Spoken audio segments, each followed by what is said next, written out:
सारंग पुट, साइण सोरठ जे लाइ एॾो ग़मगीन न थी। हूअ जंहिंजी धीउ आहे हुन त पंहिंजे हथनि सां हुनखे बाहि में विधो आहे, ऐं तूं वरी हुन जे लाइ ग़मगीन आहीं ऐं ॻणती अची वरी तोखे वरायो आहे। भाॼई अम्मा, मूं साइण सोरठ खे पंहिंजी भेण सॼो आहे। सारंग, भेण सॼो अथईसि न, भेण आहे त कोन न। सारंग, मां सम्झां थी त तूं सोरठ जे लाइ एॾो ग़मगीन छो आहीं, छो जो हूअ बाख जी वॾी भेण आहे, तॾहिं न। भाॼई अम्मा, तूं सम्झे छो नथी? वो वीचारी संगार खान जी कैद में अलाए जे कहिड़ी अज़ियत में हूंदी। भाॼई अम्मा, इहा बि ख़बर न आहे त हुन ज़ालिम सोरठ खे ज़िंदा छॾियो हूंदो, अलाए न।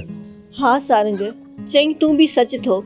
हुन ज़ालिम पंहिंजी न्याणीअ खे मारे कुटे ऐं पंहिंजे भाउ वटि बांदी बणाए छॾियो हुजे। उन ज़ालिम पीउ जी बेदर्दी ॾिसी हुन न्याणीअ वीचारीअ जो अलाए कहिड़ो हाल थियो हूंदो। सारंग,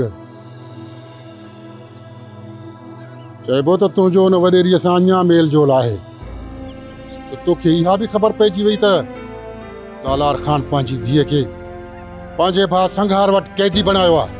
सारंग पुट बि किथां ॿुधो हूंदो, छो अची सारंग खे परेशान कयो अथई? तोखां तूं माठ कर, मूं सारंग खां पुछियो आहे, तोखां न विच में थी ॻाल्हाई। अदा, मूंखे बाखा ऐं आंटी हमीदा फ़ोन करे ॿुधायो ऐं चयईं त इहो सभु कुझु वञी अम्मा जीजा खे ॿुधाए। छा चई? वॾेरी हमीदा तोसां फ़ोन ते ॻाल्हायो? माना त वॾेरी हमीदा खे तुंहिंजे बाख जे बारे में सभु ख़बर आहे न? जी अदा, मूंखे सभु ख़बर आहे, पर आंटी हमीदा असांजी मोहबत जे ख़िलाफ़ न आहे। सारंग भाउ, मूं मञो त हमीदा तुंहिंजे मोहबत में राज़ी पाज़ी आहे, पर बाख आहे त सालार खान जी धीउ न। उहो सालार खान न जंहिं पंहिंजी धीउ सां अहिड़ो हशर कयो आहे, सो बि रुगो दर जे ॿाहिरां कदम रखण ते। हाणे तूं सोच, जॾहिं तुंहिंजे बाख जे बारे में हुनखे ख़बर पवंदी त तोसां कहिड़ो हशर कंदो?